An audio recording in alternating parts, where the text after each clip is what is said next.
Dear friends, today I will read Pratidhan, written by Malti Joshi. You can also listen to the Hindi narration of this story on my other channel, and you can find the link in the description box. So let's begin with the story. Amma, today is Puran Masi. You were saying to do something?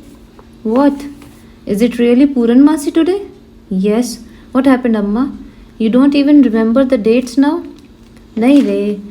I was thinking 1 month has passed, and that day I was thinking that I cannot live even a single day without him. After this, ears cannot hear anything, but my imagination could see both mother and son in inconsolable cries on each other's shoulder. With heavy heart, I turned towards the kitchen. Actually, I had came to discuss a very important matter with him. Today, in the morning, while taking a bath, a wave of severe pain ran through my body. The same old apprehensive wave of pain. I had thought that before he leaves for his office, we will visit the nursing home and get it diagnosed. But at the same time, Uddhav's matter popped up, and an unsaid irritation floated my mind. Will his shadow keep haunting me? Keep haunting our married life even after his death? Before I came to this house, Uddhav had already entered my life. I wore my favorite sari and went to meet him. While sitting on the soft grass of Nandanvan, he said, Sankhya, before getting married, I want to draw a picture of my small house in front of you. My mother, who underwent lakhs of problems, made me a capable man today. Second, my younger brother, Uddhav. At a tender age of 15, he lost both his legs in an accident. For the last 5 years, he is bedridden and his eyes watered while saying this. Me and my mother will love him more than our lives. I need a wife who is ready to share my responsibilities equally and happily. Will you be able to do it? He looked at me with questionable eyes. His attraction had bounded me, and my heart was filled with love for that unseen disabled boy. I understood that same day that his inner son and brother will always dominate him. Then I was mesmerized with him and chose him as my groom, and within my heart I was imagining new events with both Ram and Lakshman awaiting the marriage date. Marriage took place at his Tauji's residence. Even on this auspicious occasion, Maji did not leave her disabled son, and her standard rose in my heart. After freeing from all the traditions, we were reaching there for the first time. Forget that day even today. Our neighbors Grish Babu came to the station to receive us. He told us that Uddhav is very excited to meet his new bhabhi. His joy and excitement knows no bound. He pressured his mother to get the entire house whitewashed. On the wedding day, he also did Rat Jaga with all the neighboring ladies. He made all the bandhanwars with both his hands. The tonga stopped. I saw a house was standing, whitewashed, with all its decor and mercy. Amid the destiny's blow with two orphan boys and walking alone on the road, it was a reflection of Maji. At the door, probably a married lady from the neighborhood did our aarti, and she took me inside. At the time of entering the house, he immediately ran towards the bed which was lying in the corner, and both of them hugged each other immediately. The scene resembled like a scene from Ramayan's Ram Bharat Milap. Then he dragged me and made me stand in front of him and said, See, she is your bhabhi. Do you like her? He said bhabhi and took both my hands in his. I shivered with his touch and lifted my eyes shyly. He was not the Uddhav of my imagination. Uddhav of my dream was a patient of a movie and novels who had a bright and smiling face even after so many physical and mental problems.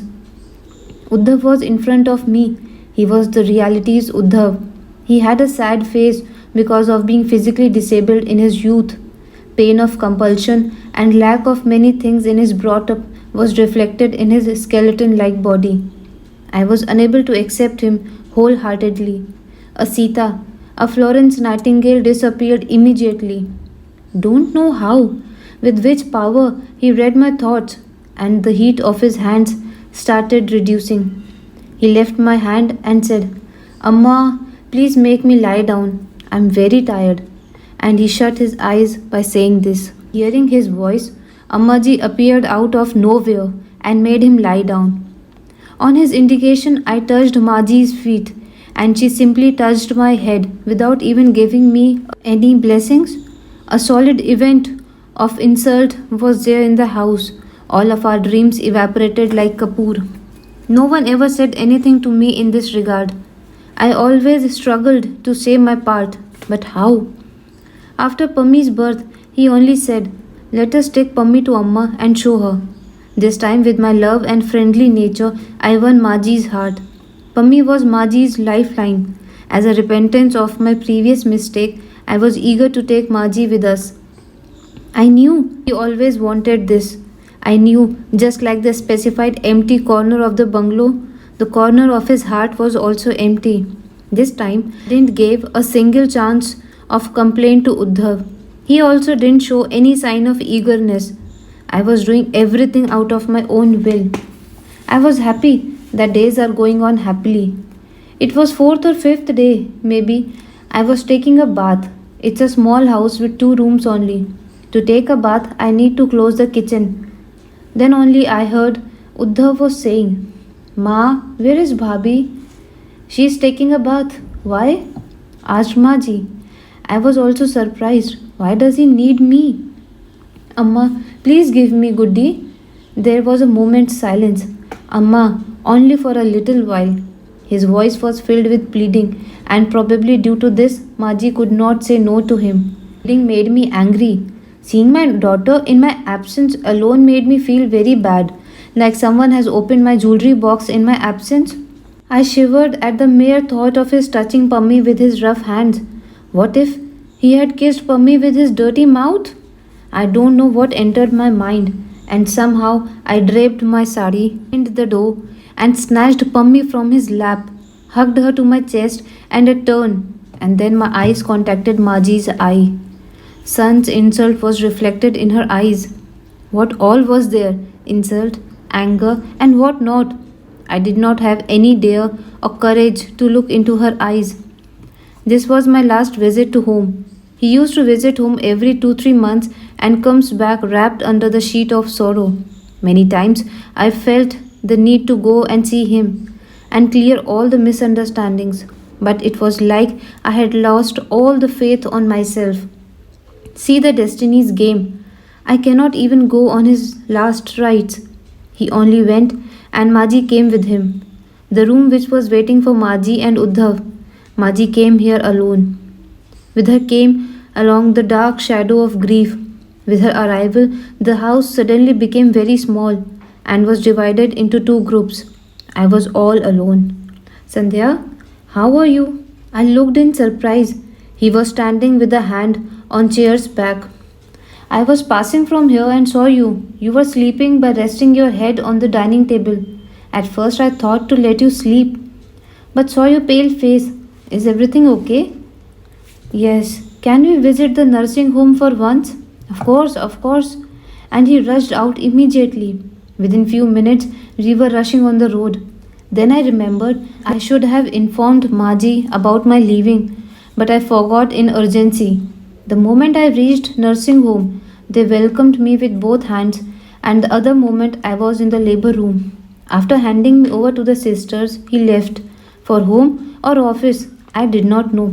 I found myself all alone and helpless amid the nurses dressed in white, and I started to feel suffocated. The same time, door opened and Dr. Alka came inside and said, "Mrs. Sridhar, your mother-in-law is here." I saw Maji was standing beside me like a criminal and said, "I could not resist myself and came here along with Bitya Rani." I said. I was feeling very guilty. While leaving home, I didn't even told her. At the same time, a wave of pain started and I took her hands in my hand, shouting, "Oh Ma!" Even after, when the pain was over, I remembered her thin and rough palm filled with love and affection. She was rubbing my forehead and I was feeling really nice. Those moments of pain kept on repeating. Maji used to sweat with me like she was also feeling the pain with me. 2-3 times, doctor said with respect to go out, sometimes rudely, And one time she even asked her to go out. But I clenched her hand strongly, and she was the only one who had expressions on her face amid those expressionless faces. She was the one who could understood the pain as she had also witnessed the same pain. Then suddenly a thought came to my mind.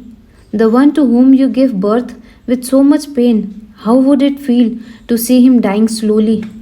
How could she have resisted all of this? Which pain was more, pain of death or the pain of birth? To lose or to gain? During my thought process, I could see doctors and nurses' face in utter panic. I could see myself going in a snowy place. They were seeing me with surprised eyes. The waves of pain had vanished. Their weight had filled the room with tension. I was missing my mother badly. She always said that during delivery, a mother and a son both are born again, and that's why, at the age of 42, she could not bear the pain of delivery. On the stretcher while coming out of the operation room, her white face still gives me shiver. How is the world after death? Will I be able to meet my mother again? Or will I be able to meet Uddhav again? Will I say it to him to show my innocence? Shh. It was like many injections of pain have been pinched in my body, and I was conscious again. The pain started again. White room, white sparkling bulb, nurses dressed in white, everything revolved around. The only steady thing was those two thin, rough hands who were rubbing my forehead. Room was filled with child's crying. Tension started reducing and everything fell into place. Dr. Alka was saying, Maji, congratulations, a son is born. Maji joined her hands and said, It's all God's grace, but you saved my daughter. She could not say anything else. Her throat choked and sister helped her to sit down. My eyelids were laden with tiredness, and so was her, like she'd shared every bit of pain with me. Also, the mere thought of my passing away gave her jitters. I endured pain of a son's birth, and she endured the pain of a son's death. This feeling of pain had bounded both of us together. I took hold of her hand in my hand and said meekly, Maji, look here. Uddhav is back between us. She looked at me with tearful eyes. Then she had a smile spread on her face. It was like the sun rays shining among the dewdrops. So, friends, this is the end of the story. You can also listen to the Hindi narration of the story on my other channel, and you can find the link in the description box. Please stay tuned for the next story.